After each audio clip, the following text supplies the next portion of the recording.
ഇന്ന് 26-ാം ദിവസം വായിക്കേണ്ട ഭാഗങ്ങൾ ഏതൊക്കെയാണെന്ന് നോക്കാം.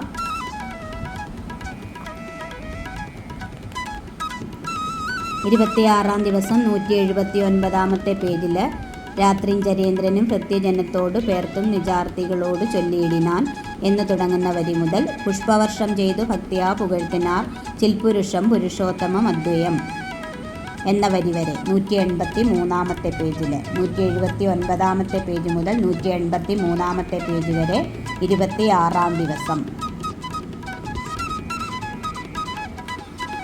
25-ാം ദിവസം 179-ാമത്തെ പേജിൽ കുംഭകർണൻ്റെ നീതിവാക്യത്തിൽ 6 വരിയാണ് വായിച്ചത്. അതിനുശേഷം ഇവിടെ മുതൽ രാത്രിഞ്ചരേന്ദ്രനും ഭൃത്യജനത്തോട് പേർത്തും നിജാർത്തികളോർത്ത് ചൊല്ലിയിടിനാൻ എന്ന് പറയുന്ന വരി മുതൽ 183-ാമത്തെ പേജിൽ നാരദസ്തുതിയിലെ 6 വരി വരെയാണ് 26-ാം ദിവസം വായിക്കേണ്ടത്. പുഷ്പവർഷം ചെയ്ത് ഭക്തിയാ പുകഴ്ത്തിനാർ ചിൽപുരുഷം പുരുഷോത്തമം അദ്വയം എന്ന് പറയുന്ന വരി വരെ. പേജ് നമ്പർ 179 കുംഭകർണൻ്റെ നീതിവാക്യം മുതൽ 183 നാരദസ്തുതി വരെ 26-ാം ദിവസം.